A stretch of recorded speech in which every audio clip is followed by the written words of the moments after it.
Tina's arrogance collided with the unexpected skill of the seemingly ordinary Athena in the operating room. Tina's fury erupted into violence, a hurled instrument underscoring her professional insecurity. Despite the chaos, my focus remained unwavering. The delicate surgery completed successfully. Director Shaw's swift judgment destroyed Tina's career, leading to her arrest for endangering a patient. As Tina was led away, Joel Smith's thoughtful gaze fixed on me. What has Joel Smith noticed about Athena?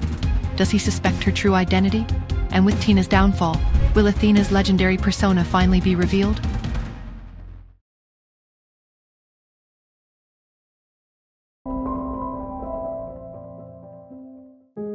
Joel walked over, his expression a mixture of surprise and a guarded curiosity. "Why are you here, Miss Smith?" he asked, his gaze sweeping over me, lingering for a moment on the surgical attire I still wore. "He's a doctor too?" I wondered, my own curiosity piqued. "I'm a doctor, Mr. Smith. Why are you here?" My answer was deliberately vague. His eyes narrowed, his attention shifting towards the operating theater doors. I knew he was looking for Athena. The rumors of the renowned surgeon's presence had likely spread like wildfire through the hospital.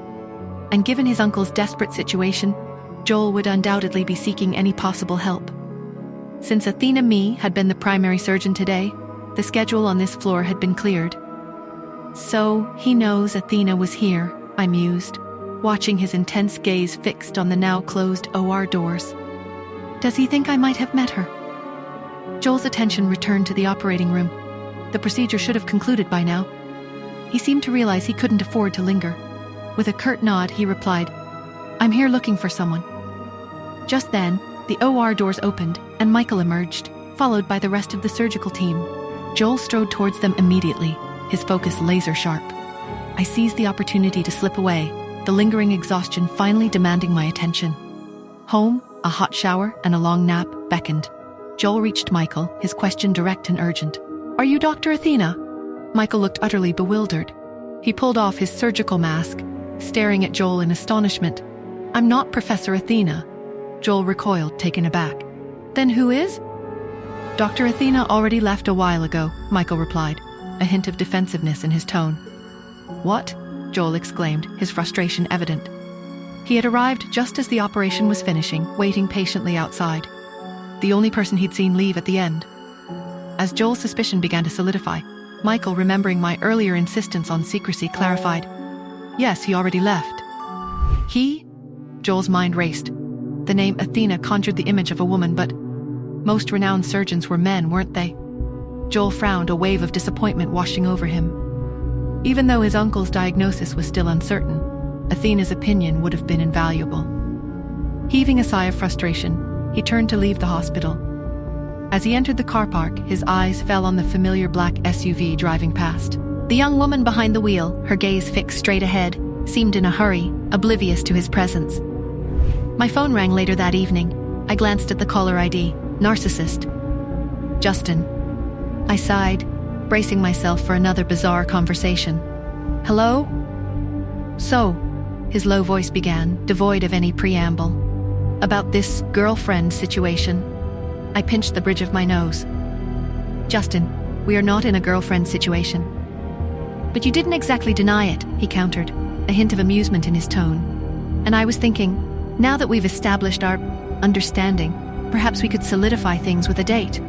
"Justin," I said, my voice flat, "I'm exhausted. I have a major surgery in a couple of days. The last thing I need is a date." There was a brief pause on the other end. "Right, surgery. Important. Perhaps a rain check? A few days after?" I considered his persistence. It was annoying, yet strangely persistent. "Maybe," I conceded, my voice non-committal. "I'll let you know if I have a free moment." I ended the call before he could launch into any further declarations of our non-existent relationship. Across town, at Chester's surprisingly child-friendly apartment, Pete and Cherry were engaged in a serious discussion amidst a chaotic landscape of building blocks and action figures. "They're still not getting married," Pete said, his small brow furrowed in frustration, "even after the fancy dinner Daddy planned." Cherry nodded, her pigtails bouncing with the intensity of her agreement. "Mommy was really mad about that pink car, though. Maybe that ruined it." "Chester," who was attempting to construct an elaborate tower that kept collapsing, chuckled. Romance is a tricky business, kids. Sometimes it takes a little intervention. We need to send them on another date, Pete declared, his eyes lighting up with a newfound determination. But where? Cherry pondered, tapping a finger against her chin. Chester's eyes twinkled.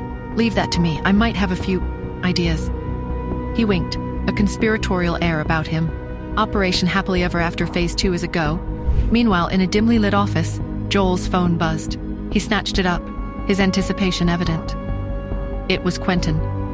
The DNA result is red, Quentin's gravelly voice announced. Joel was waiting very eagerly for these results. What will Joel find out? Who is Nora's real family? Will Nora ever find out about them? And will Pete and Cherry successfully set up their parents?